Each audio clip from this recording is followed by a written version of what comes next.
Okay, so we'll get started. I'll just for orientation on the recording. I'm Brian Webster, recording Hinda Langer. We're here in Hinda and Joseph Langer's apartment in San Francisco, just off of Market Street. And today is April 29th, 2026. It's a Wednesday, and I'm very pleased to be here with Hinda just to start this recording process. It'll be just maybe you can consider it practice or whatever. Anyway, it's a very informal thing. I'm here to interview Hinda about stories about herself and her life here in San Francisco. So Hinda, tell us, just introduce yourself, and then I'll start with some basic questions. My name is Hinda Langer, and I'm very grateful to Brian for doing this. Okay, so Hinda, you and Yosef are started Chabad here in San Francisco as a family, over around 50 years ago. Been a long time, but originally you're from New York, and Yosef is originally from Oakland. Right. And so why don't you tell us a little bit about, where you were born in New York, and a little bit about your family in New York. Well, my birth is an interesting story because my mother was ahead of her time and wanted to have natural childbirth in 1949, which was not approved of by doctors. So at that time, you were considered to be like having an operation. They put you under anesthesia, and when you woke up, you had a baby. So she decided to go to a natural health place to have me in South Carolina. It was a juice and vegan retreat in Charleston, South Carolina. And she had me through natural childbirth, and the doctor, who was a naturopath, when she started to have contractions for her first baby, me, he told her, take a walk, just keep walking. And and that's what she did. She told me the story of my birth, and then ended with the fact that I came out in the South. It's called in a veil. I don't know if people ever heard of this, but I came out in the amniotic sac, which is very unusual, and she felt it was a sign that I would be a special child. And I've always been so grateful to my mother for setting me way ahead of the crowd into looking at my health with a more natural idea of how people should take care of themselves. And my parents were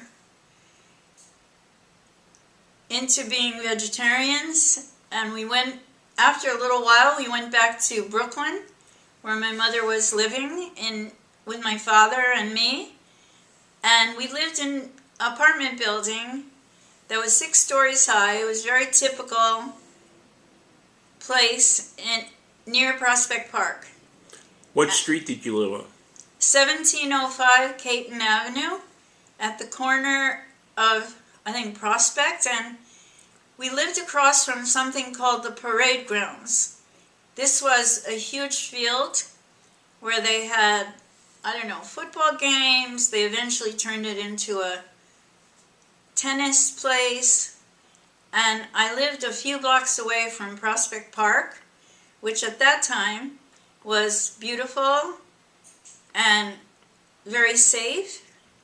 And my father used to, when my sister and my brother were born, he used to take us on Sundays in a big carriage, all three of us, and we would go and walk well, he would walk because he was pushing us, and he would take us to Prospect Park.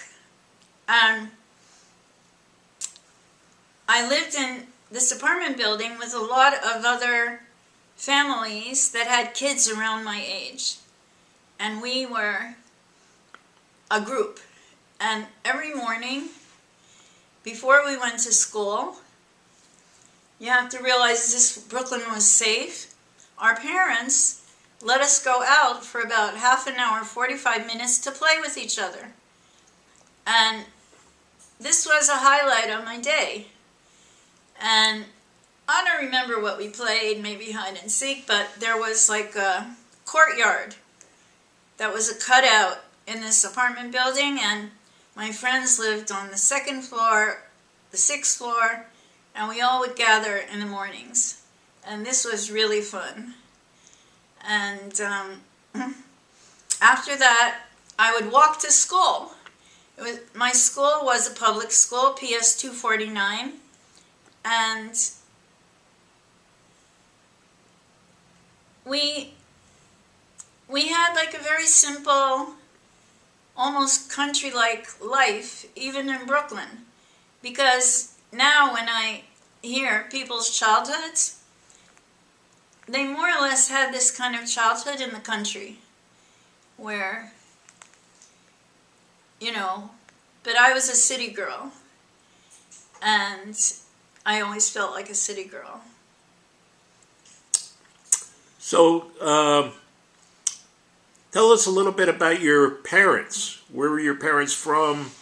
How did they meet, and how did they end up in Brooklyn?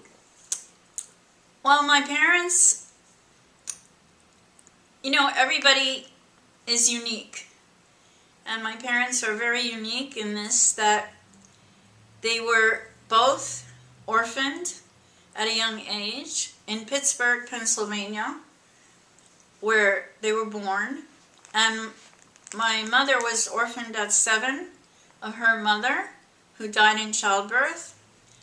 And my father was orphaned at 11, unfortunately, of both his parents. His father was a plumber, and he died of lead poisoning from the pipes that used to have lead in them. And then his mother died a year later. I don't know what this is. I could probably Google it. Parrot fever. I don't know what parrot fever is. And he was orphaned of both parents, but he was more fortunate than my mother because he had older sisters, quite a bit, like I think 5. And they would, be like his mom in different ways. And 4 lived in Pittsburgh and 1 moved to Manhattan. And my mother only had 1 brother, but she had a group of aunts that also took her in at different times. And then when she was a teen, she went back to the orphanage. And I'm so sorry that my mother and father aren't here anymore for me to really get the details of their history. And now that I'm a parent, I realize, like, kids don't think about their parents as people, as having a life. And that's part of why I'm so grateful to you, Brian, that you're been trying to facilitate getting me to tell my story, which is so valuable to my children and my grandchildren. At a certain point, my father moved to Manhattan with his sister, and he went into the jewelry polishing business in what's called the Diamond District in Manhattan, 47th Street. Mm-hmm. And he had a very unique thing he developed, which is a lot of jewelry manufacturers, meaning people who make hundreds of rings and earrings and bracelets and necklaces. A lot of them have what you call a polishing shop in their manufacturing place. But my father and his brother did a unique thing. They opened an independent polishing shop from any manufacturer, and they hired like quite a few people who would each sit at a machine that had brushes. When the rings would go, or jewelry would go into, the gold would be melted into a mold. When they came out of that mold, when they were cold, they were rough. They didn't shine. They needed a machine that would shine them so they looked beautiful for women who wanted to have gold jewelry. And my father, in his business, had a lot of clients, and it was a highly regulated, and you had to have tremendous care and trust with people because you were dealing with thousands of dollars of jewelry, rhodium, platinum, gold, silver. And my father was impeccably honest. And you had to count and recount all of the items that were delivered, and then you had to return them and count and recount. And so my dad and my uncle, Abe, had a very good reputation. And my aunt, Laura, the one who moved to Manhattan, one of the older sisters, she worked in the shop. We called it the shop. Uh-huh. And it wasn't a shop like a store. It had this unique set of circumstances. And my mother was always very proud that my father did work for Tiffany's and these very fancy jewelry places, jewelry manufacturers. Anyway, my mother was my father's bookkeeper, and he had sometimes a 7-day-a-week job, and that 7-day-a-week was what they call during the season. The season was maybe 5-6 months before December, when everybody was buying jewelry for Christmas. And my father would kiss us in the morning, go to work, and then come home very late. And so Sundays, when he was able, when it wasn't the season, to take us out to Prospect Park and we would have fun with him, was very special. So, you were born in 49? Yes. And so, your parents maybe were about 20 years old when they were married and having their first kids? Well, they were actually a little older because I don't really know the reason, but both of them, I think in 1944 or 45, signed up.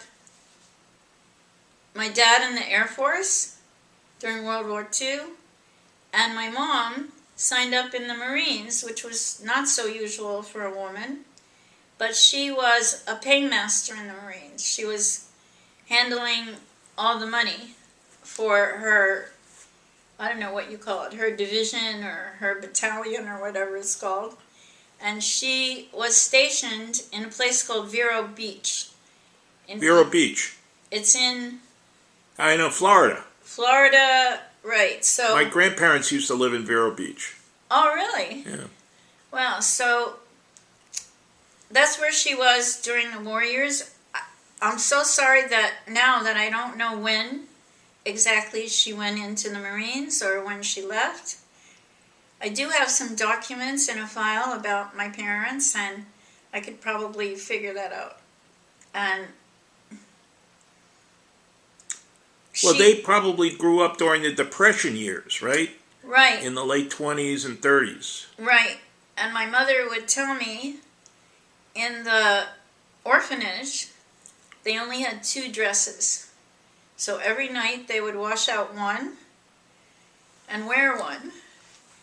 And I know that my parents felt like not only were they orphans, but that they grew up deprived next to my life, where, I grew up kind of in the age of manufactured clothing, where dresses and skirts and blouses weren't so expensive as they had been before.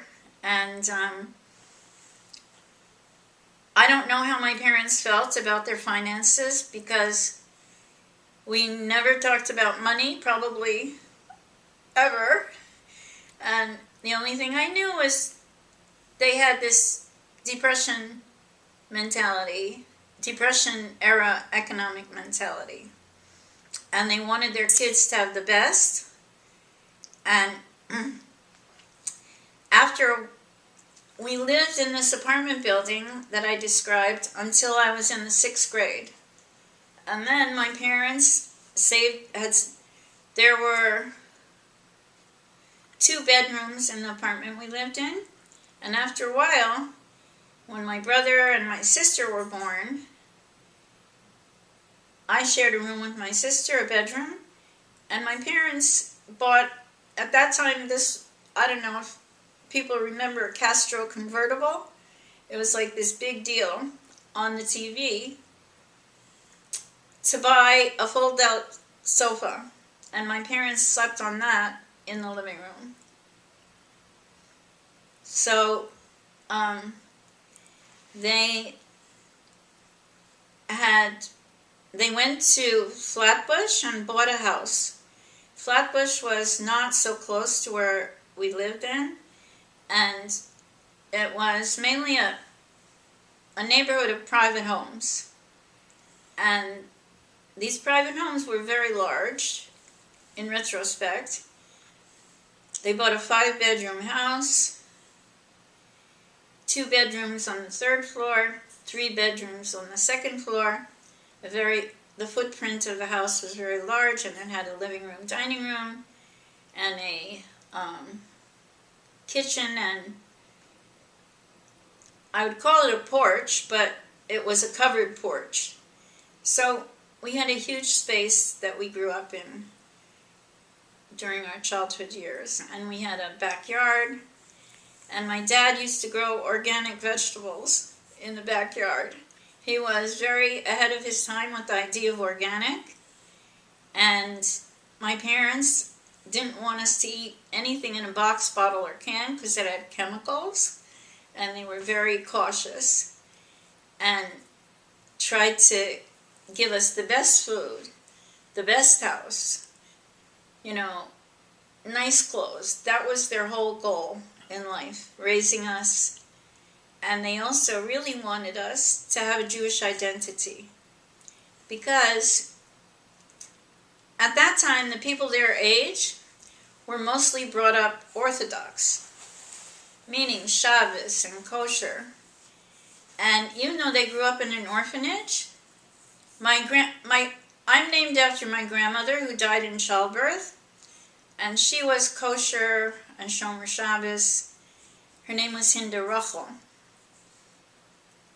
And my grandfather was named Morris or Moshe Kate. He was a traveling salesman for toys, and I don't really know everything about him and what he did for a living, but that was his business. And what was I talking about right before this? About Well, you were talking about you moved to Flatbush Avenue, and then you were talking a little bit more about your parents okay, and a little bit about your grandparents. right. So my parents felt like they had kind of arrived, even though they were not refugees or immigrants to America. When you're an orphan, you have a different type of psychology than people who have both parents and have roots. And so there was this kind of trauma and disconnect in their lives.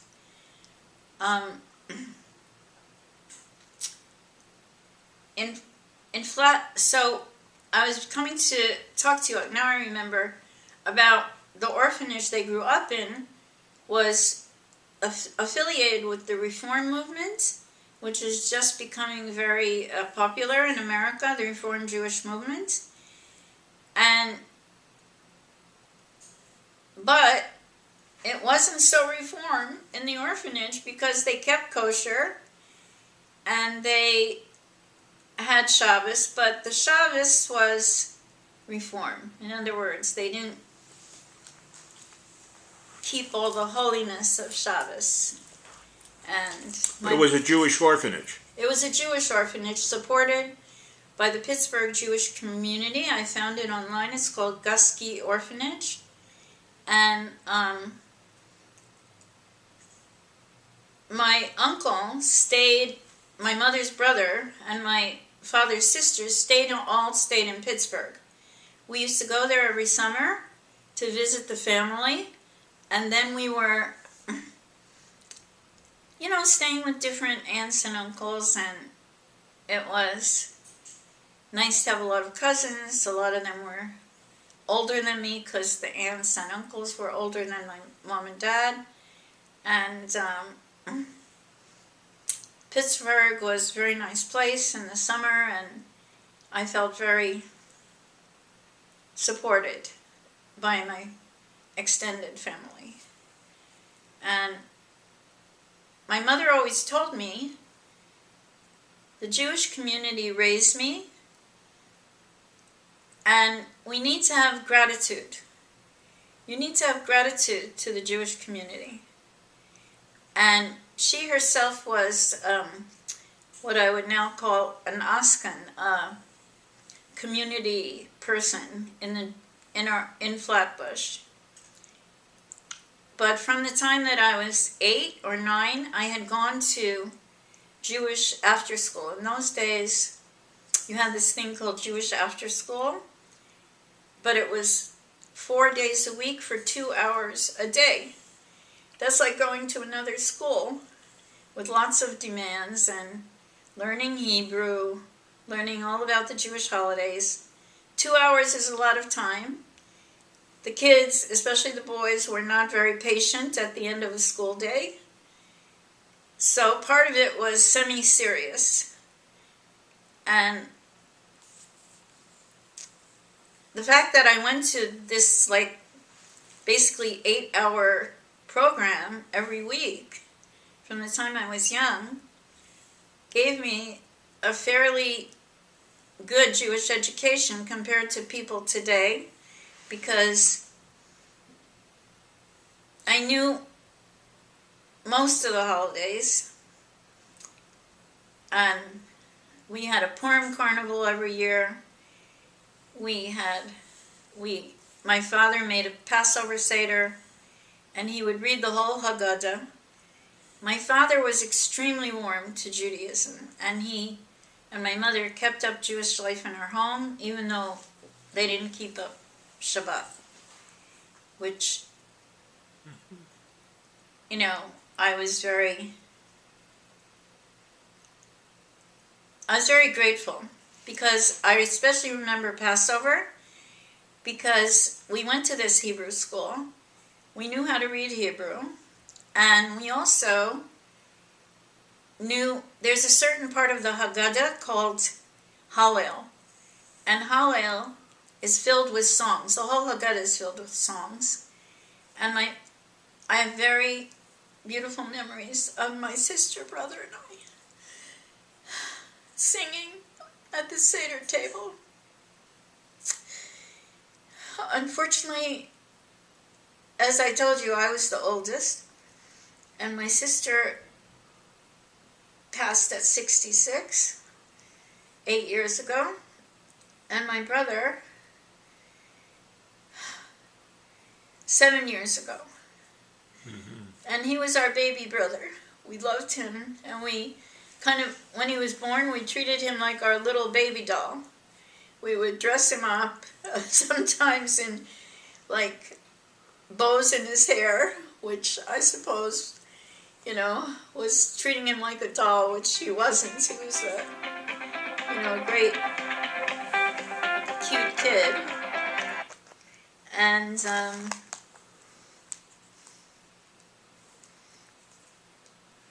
So, what was it like in school? Did you have any favorite subjects or favorite things that you liked about going to school? well, my mother taught me how to read before I started school. And she also sent me to a preschool that was 2 blocks away. I can certainly help you with that if you let me know what you would like me to say. She taught me how to read when I was about 3. And I was in this preschool, and the teachers would take a break and let me read to the kids. Oh. And, I don't know what kind of experience it was for me emotionally, but it did give me a certain leadership in a school setting. And then we went to a public school, like I told you, that we could walk to. I mean, I went first, then my sister a few years later, and then my brother. And my favorite subjects were reading and literature, and I remember in the 5th grade, we had this teacher who had us do book reports for every book we read. And I don't know if it was really a contest, but I remember I read about 55 books in Wow. 10 months. And I would go to the library. There was my mother would take us to the library, and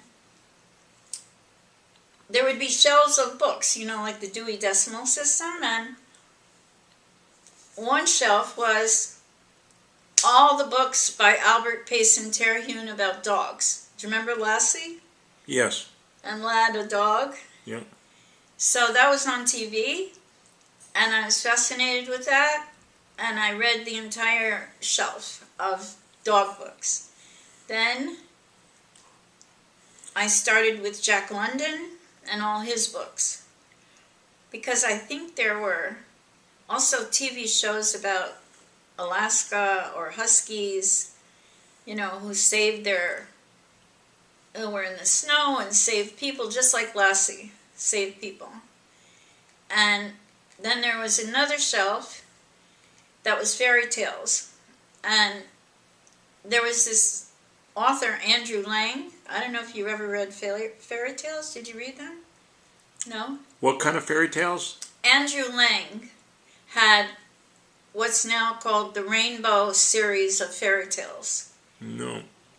They weren't Grimm. Grimm brothers were another set, but this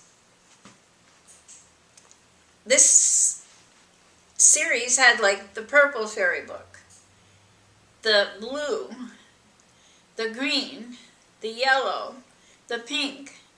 So I just read all of those, and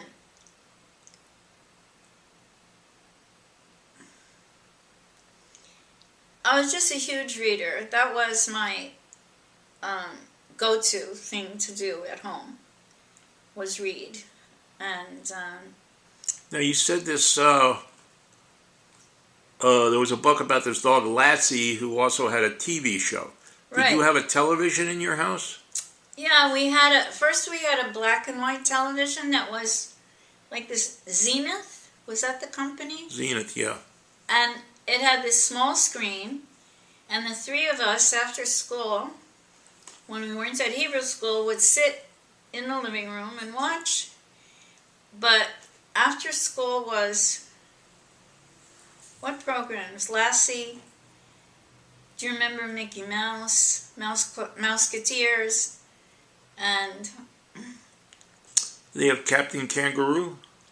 I didn't watch that. I watched Mouseketeers and Howdy Doody and Buffalo Bob, and later I used to watch Soupy Sales. I don't know, do you remember Soupy Sales? Yes, I remember Soupy Sales. He laughed so hard his brains fell out. Do you remember that line? Anyway. So, that was our childhood, and then on Saturday morning, we had a series of shows, and it was a chipmunk show, I don't remember, and then Sky King. There were, like, every half hour was a new show. And also, I loved cowboy movies. Roy Rogers, Gene Autry, and, you know, I thought I was going to marry Roy Rogers, actually. Uh-huh. But that didn't pan out. Dale Evans married him. Right, he was already married. I don't know what I was thinking. And, but he was one of my heroes as a kid, more than other shows. And also, in the Mouseketeers, we would pick a kid that we wanted to be. Like, there were all these kids and their names, and they would announce their names at the beginning of the show. Right.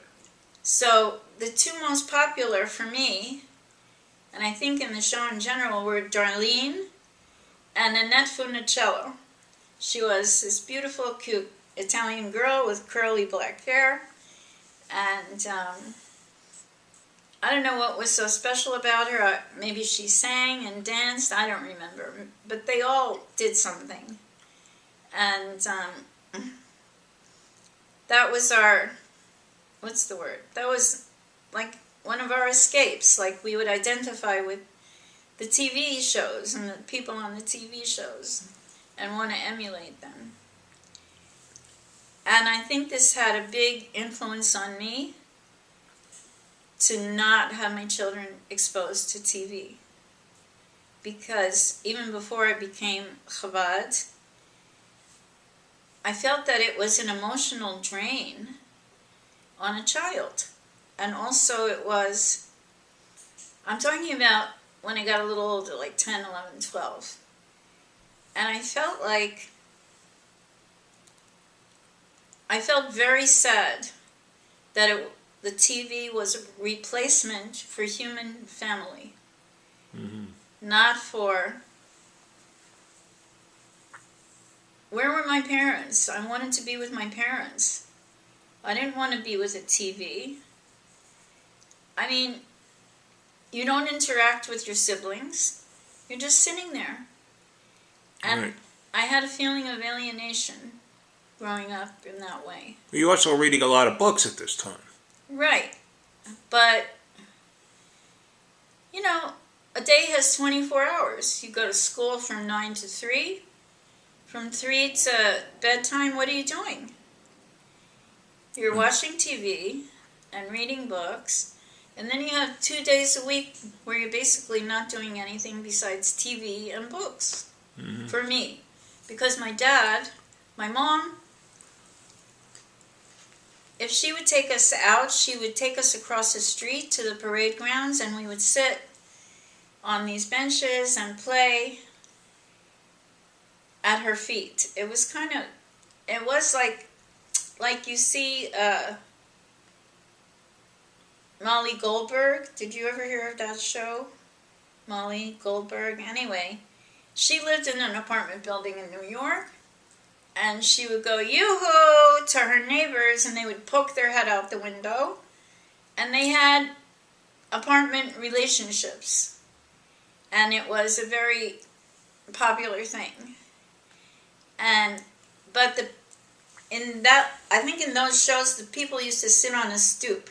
You know what a stoop is? Yes, absolutely. So the parents and the kids, I think we didn't sit on a stoop with my mother, but we sat in the really sturdy wooden benches across the street with my mother's friends from the building and our friends from the building when we were younger. And what else can I tell you? Now, did you play kids games like hopscotch or jump rope or? Yeah, at school mostly. Okay. Like we had the hopscotch on the floor, and we had jump ropes, and we had this thing called Chinese jump rope, which is you make out of rubber bands. Right. I think people still do it, maybe. But that was more at school when you had recess. And how about the other kids? I think in New York, kids used to play, or at least the boys would play stickball in the street. Not in our neighborhood. Okay. I think it was too dangerous because there were a lot of cars. That's when you have like a quiet neighborhood. Right. And what else do we do as kids? Because we had this vegetarian thing, we couldn't really eat at other kids' houses. And if we ate sugar, that was like the worst thing on the planet a human could do. If you ate an Oreo, it was like the end of the world. Uh-huh. And so I used to sneak at my friends' houses, cookies or stuff like that. And my mother didn't know. And finally, when I was in the 6th grade, I had an allowance, and we used to go after school to a candy store. And you know, on all those kids shows that I told you about, candy was the advertisers. Right. Mars bars. Right. Almond Joy. Almond Joy. Do you remember Nestle's that? Quick. Nestle's Quick. Nestles, Nestle's makes the very best. Chocolate. Right. And then they would have, well, on the East Coast, they would have these cakes. Yankee Doodles, Ring Dings, Right. Devil Dogs. So That was the big thing, Drake's Cakes. Drake's Cakes, and also all those candy bars that chocolate Yoo-hoo. Yeah, so they would, on the advertisement for Mars bars, I'll never forget, they would have a Mars bars out of the wrapper, and then they would separate it in front of you to see all the caramel and gooey stuff inside. Right. And oh my gosh, when I was watching that and I couldn't eat it, I was like, oh, I only wish I had Mars bars. And it was very effective advertising for me and got me into candy. And I'll never forget that when I was a kid, we used to go to this dentist. And for a long time, we had no cavities.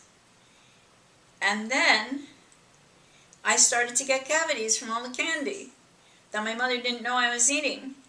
And my dentist used to say, I think his name was Dr. Levitt or something, and I never forget him standing over me saying, "You used to have such beautiful teeth." And he would make me feel so bad and guilty because of all the candy, which nobody knew I was eating. And the other thing is, my parents had this, now I think they made a mistake, but they wouldn't let us have Novocaine because it was a chemical. Uh-huh.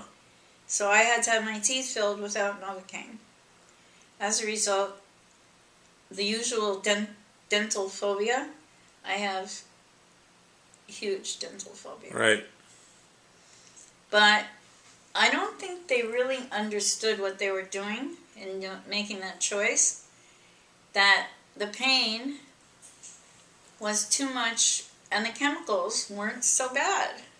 Right. Till I had Novocaine as an adult, it took me a long time just to get to the dentist and feel like I wanted to have my teeth filled and agree to Novocaine.